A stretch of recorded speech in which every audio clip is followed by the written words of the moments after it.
Hi, it's Ray here. We've arrived at Queenstown and we've jumped on the gondola and we are now at the Skyline restaurant outside on the veranda overlooking Queenstown. It's the tourist mecca of all of New Zealand. It's never as good as when the Remarkables are coated under winter snow. We've got here a couple of hours early in the golden hour and we're just pre-focusing on the town. And later we're going to do some blue hour shots and hopefully some night shots with the lights of the cars below. So this tutorial is really about getting here early, pre-focusing, nailing your composition, exactly what you want, and then it's just a waiting game, waiting for the right light.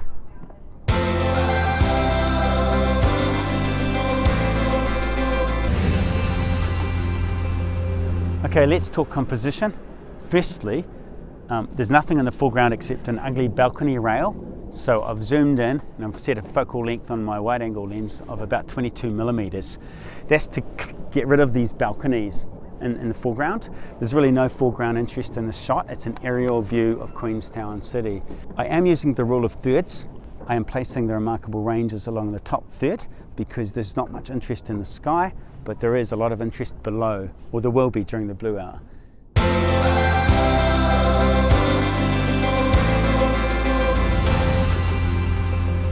Right, let's talk camera settings now. Got my Canon 5D Mark III here, all locked down on my tripod, making sure I do not bump it for the next couple of hours. It's pretty hard with all the people here. I'm setting the ISO at 100 to avoid noise because we're going to be shooting at night. Secondly, I'm shooting at f8 because there's nothing in the foreground, so there's quite a limited depth of field. And at the moment, the shutter speed is 1/6 of a second. But because I'm using a tripod, it doesn't really matter what the shutter speed is at the moment. I'm focusing on the far side of the city, opposite the mouth of the Kawerau River. The main thing is we are waiting for the blue hour, and at some critical moment, the decisive moment during the blue hour, it'll be dark enough to see the lights of Queenstown town, the city at night, but it'll be light enough to see some sky above the Remarkable ranges still. One thing, you need to take some reference shots while there's still light in the sky. So shoot a few shots in the golden hour or the beginning of the blue hour. Check them on the back of your LCD display. Make sure they're pin sharp from front to back. Also, you need to check that you've nailed the exposure. And the best way to do that is to check your histogram. So check the histogram and make sure that all the pixels are within the frame. You don't want to lose all the detail in the shadows and you don't want to blow out the highlights. Well, it's time to hurry up and wait until the light is right. As it gets darker, you will need to lengthen your shutter speed. 30 seconds is usually long enough to record the headlights and taillights of moving vehicles. If not, change the mode dial to bulb mode. Now the lighting conditions are perfect, let's take our photo.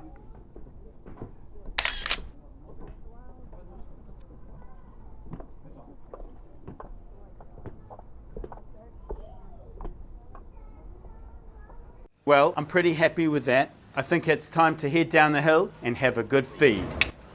Let's put all this together in Photoshop.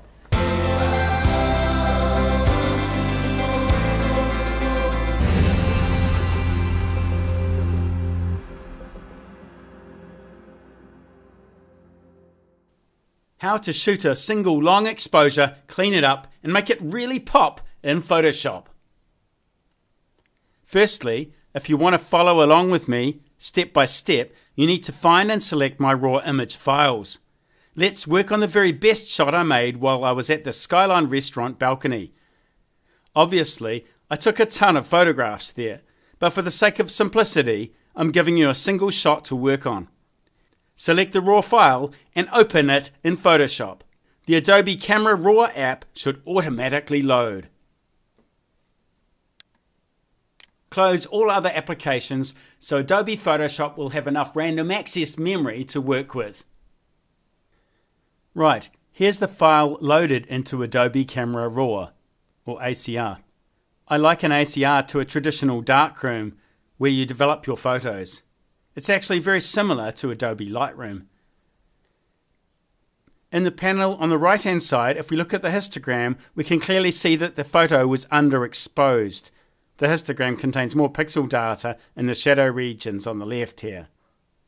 However, as the clipping warning isn't lighting up on the photo in blue, we haven't lost any data. As I've mentioned in another tutorial on this course, the histogram is broken up into 5 sections. On the left hand side up here we have the blacks, then the shadows, the mids, the highlights, and the whites. Below the histogram are my essential camera settings. I used an aperture of f8. The ISO was set to 100. And the shutter speed was a whopping 84 seconds. Whoa, that's 1 minute, 24 seconds long. If you remember, I used the bulb mode on the camera. Now, let's tweak the image. It needs a lot of work. Firstly, I want to warm the scene up.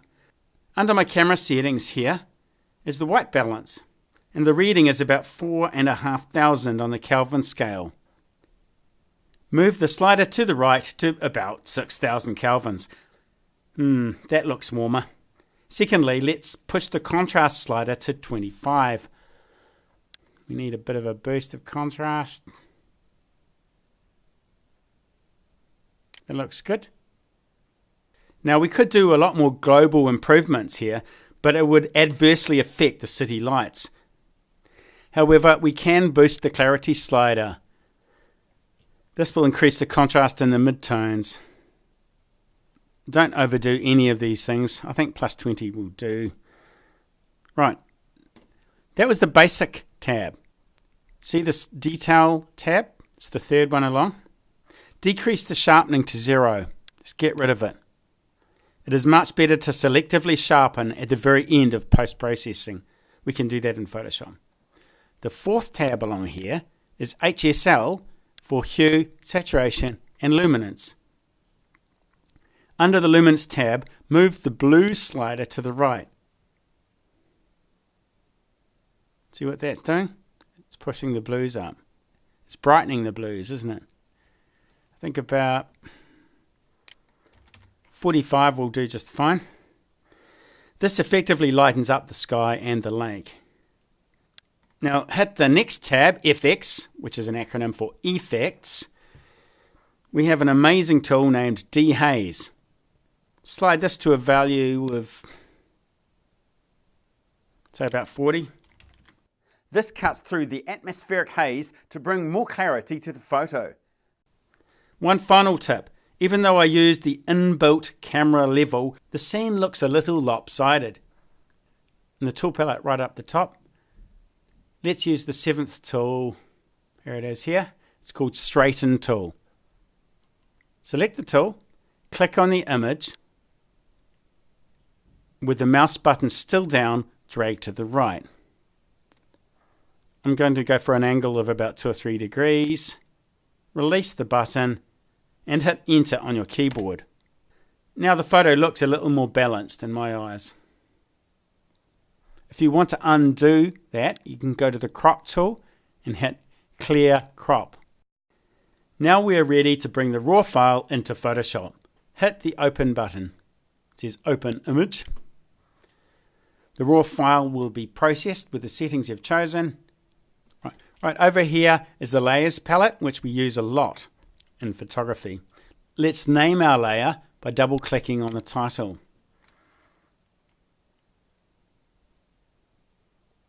I'm going to call this Queenstown. And OK. The major point of this lesson is cloning. From my lofty vantage point, I had obstacles obstructing my view of the city below. You can see at the bottom of my photo a balcony rail, a gondola tower, and a bungee jumping platform. To get rid of these, select the Clone Stamp tool from the toolbar. Here it is. The shortcut for it is S on your keyboard. It's best to zoom in closer so you can see what you're doing. Select the Zoom tool and drag select the area you want to work on, like so. Now with the stone clamp tool, the Clone Stamp tool, choose a brush size of about 500 pixels from the brush menu. Right, now listen up. This is how cloning works. Hold down the Alt or Option key on your keyboard and mouse click on the region you want to copy. Release the key, then move the cursor over to the region that you want to replace.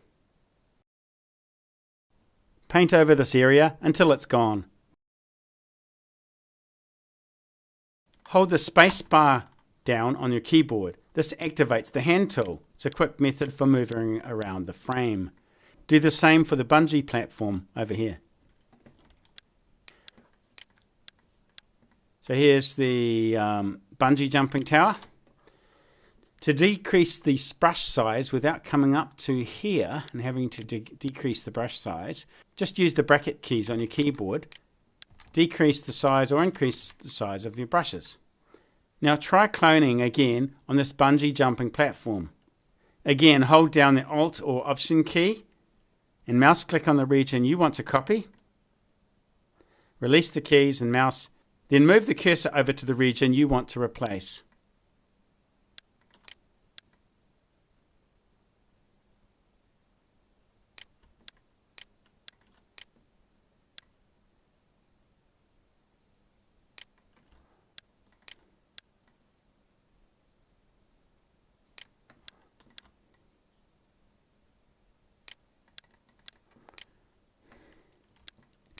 Now there's a real art to cloning. I'm just going to do a quick job here for you to show you what's possible.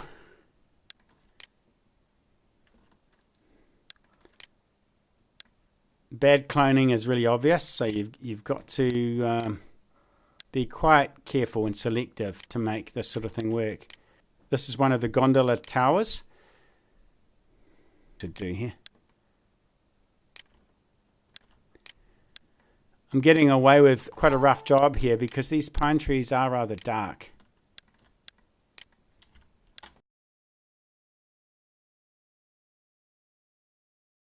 Right, to go back to full size, hit Control or Command 0. Voila. Now, the second teaching point of this tutorial is this. How do you make your images pop? Here's one popular way to do this. You'll need to download and install the Nik Collection. It's a suite of Photoshop plugins which Google purchased a couple of years ago and released for free. You can still download these. Fortunately, in October 2017, another company has purchased the Nik Collection off Google, so you can still use them.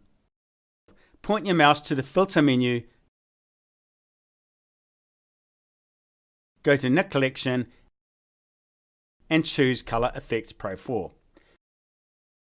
Once this application loads, look at the filters on the left-hand side. Click on Pro Contrast to load this filter.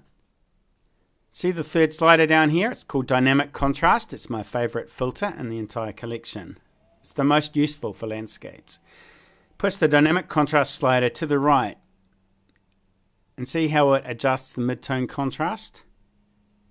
I'm going for about 60%. This effectively boosts the contrast in the mid-tones of the photo.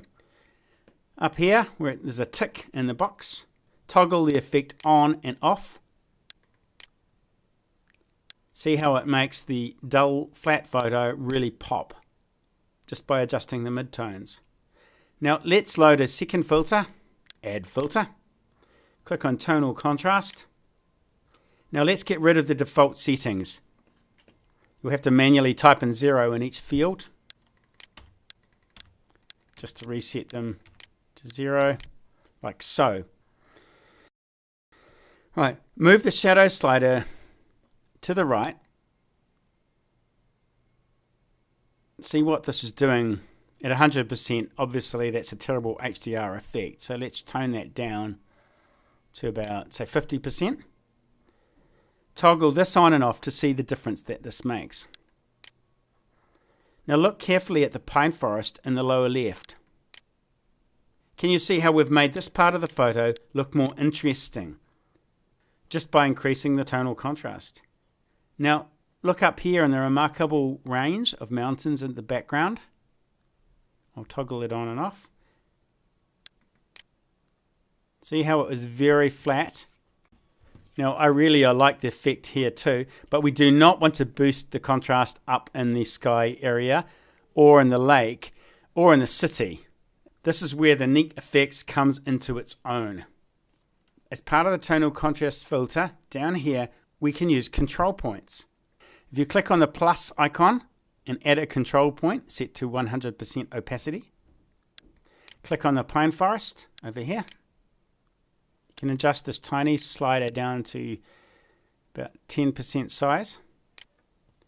To copy this control point, hold the Alt or Option key down and drag the first control point to here, and continue just to Alt click or Option click around the photo.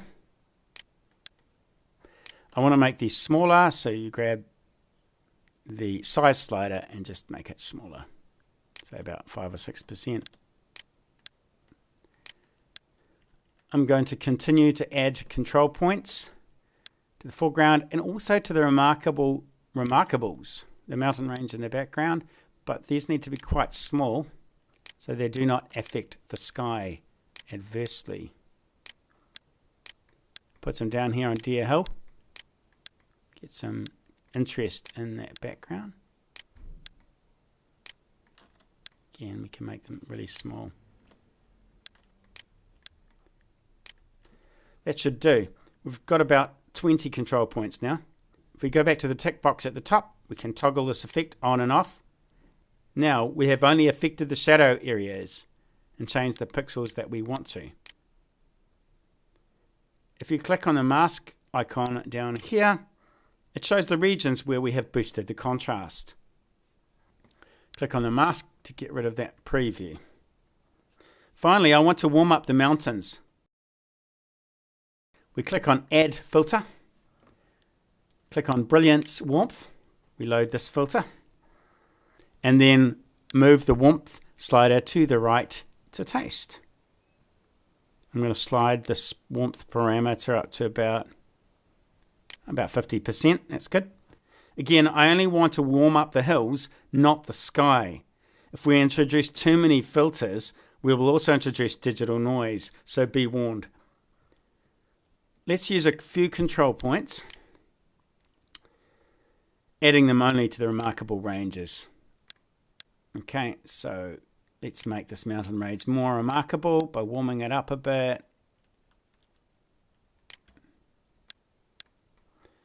I really just want to warm up those hills there and Deer Hill in the foreground. Because my dad took me up there in about 1976 when I was a kid. And that's about it. That's all. I can't toggle the effect on and off.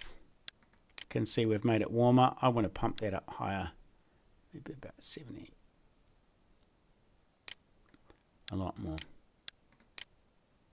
Good. That looks great.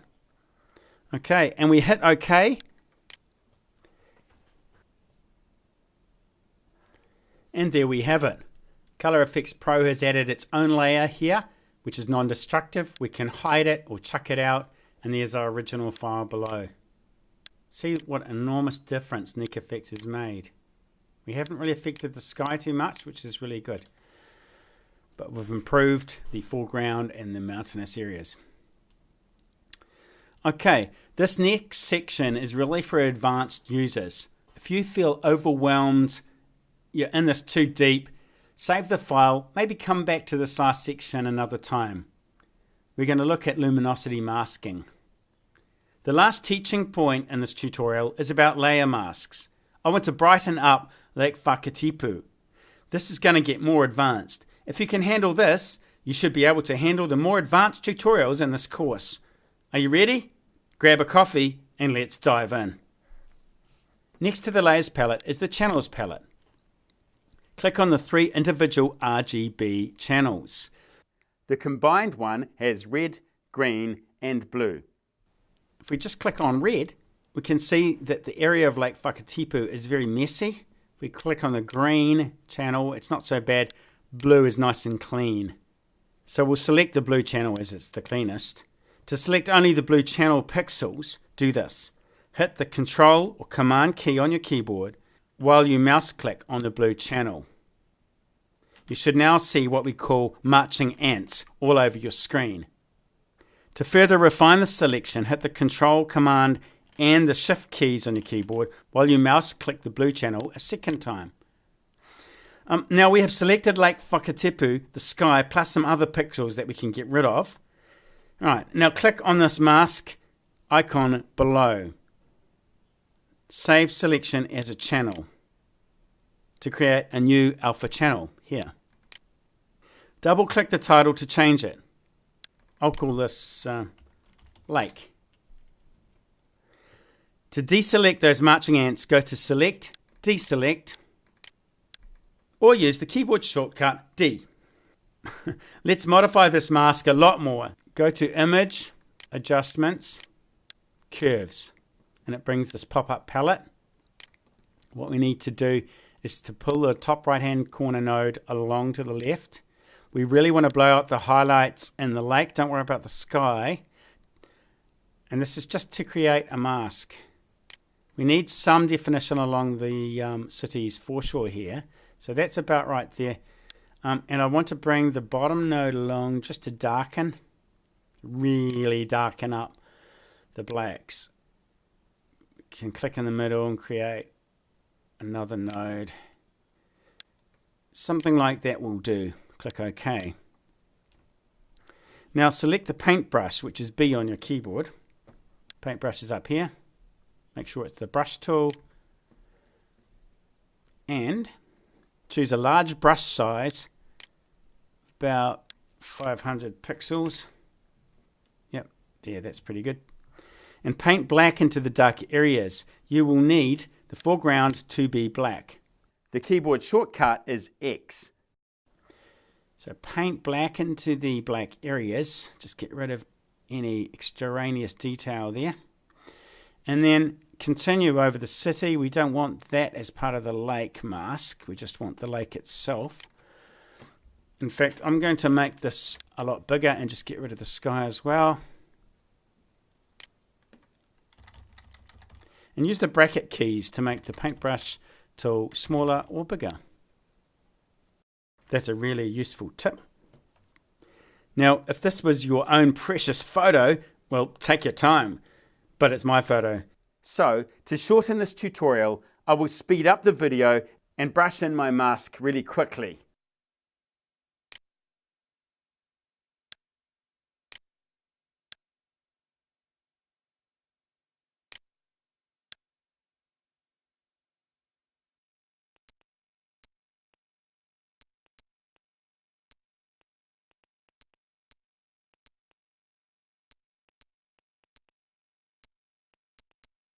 Now I've done a really rough job at masking this, just for the sake of simplicity.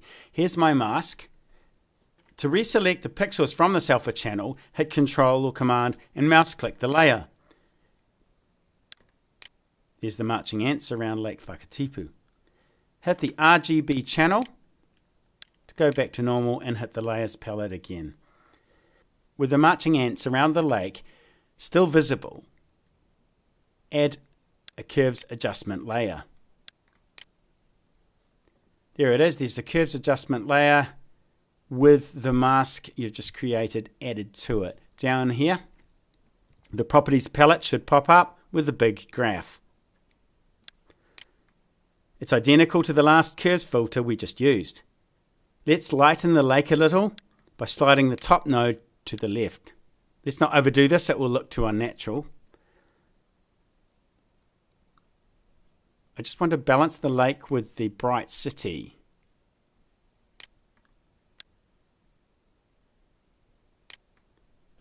I think that's a good compromise.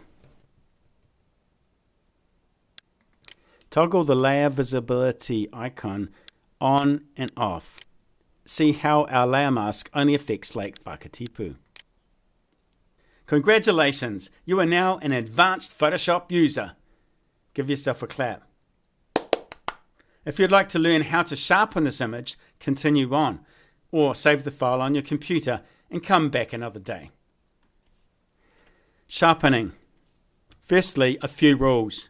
It is critical that you sharpen your photos after fixing up everything else.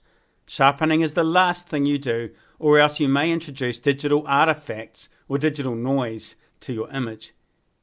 Secondly, never sharpen the sky. In fact, I don't like sharpening water either. So we must employ another layer mask. Actually, this will be called a luminosity mask. We go back to the channels palette. We click on the blue channel icon, get rid of the others. Hit the Control or Command key and mouse click on the blue channel thumbnail. Now we've selected the blue pixels. To refine the selection further, hold down the Control, Shift and Alt keys together while clicking on the blue channel. Right, now click on the icon called Save Selection as a Channel. This creates another alpha channel, which we'll select. Double click the title to change it. I'll call this Not Sharp. This is the area we're masking that will not have sharpening applied to it. The next stage is to select the paintbrush. You can just hit Control B on the keyboard. Use the bracket keys to make it bigger. Choose a large brush size, like 500 pixels. Like so. And paint white into the sky. Oops, there's black, so we need to toggle the foreground layer so it is white. And click on it, it's definitely white. Okay, paint white into the sky. Just be careful as you go near the mountains. When you're finished, the sky should be as white as snow. To deselect those marching ants, go to Select, at the menu at the top, Deselect. Let's go back up to our lake mask and Control or Command click that to get the marching ants again. This is the first mask we made and labeled lake. With this selection loaded, click on the Not Sharp luminosity mask. You can paint white into the lake as well. So we get the brush tool, can paint into our mask here, like so. This isn't the final picture, remember, it's just a mask. We can go and change it later if we need to. Like so, and we hit Select, Deselect. To finish off, hit Control I or Command I on your keyboard, and that inverts the mask. I want to paint in some black here with the brush tool just to make sure that that sky will not be affected. And the lake, there's just bits there that I didn't do. That's pretty good. The sky and lake should now be black. So let's leave that for a time, go back to RGB, go back to our layers. Now there's many ways to skin a possum, and there's just as many ways to sharpen in Photoshop. I'll show you how to use a high pass filter. But first, we need to fuse all our layers together. We'll click on the top layer. Hold down all three modifier keys on your keyboard plus the E key. That's Control, Shift, Alt, E, or Command, Shift, Option E if you're lucky enough to own a Mac. There we are. Here's our merged layer. Double click the title and we will rename it High Pass Filter. Point your mouse up to Filter, Other, High Pass. In this pop-up palette, select a radius of 3 pixels and hit OK. Change the blending mode on the new layer that we've created. Change this blending mode to Overlay. Toggle the effect on and off, and you can see how we've sharpened the entire image. But if we zoom in closer to the sky, we can see how the high pass filter has affected these pixels, which are now very noisy. Yuck. We need to hide this effect on the sky and water. Remember that luminosity mask we just created in the previous step? Return to the channels palette down here, Control-click to reload this luminosity mask. Ensure the RGB channel is selected and return to the layers palette. Click on your high pass filter layer and then add layer mask down here. And voila, we have applied that filter from way down here, the not sharp luminosity mask. We have now applied that to the high pass filter. Toggle this layer on and off, and only the land should be sharpened, not the water or sky. Well done, you have created your first luminosity mask. That's about the trickiest thing on this entire course. Since you can do that, you can do anything. See you in the next tutorial.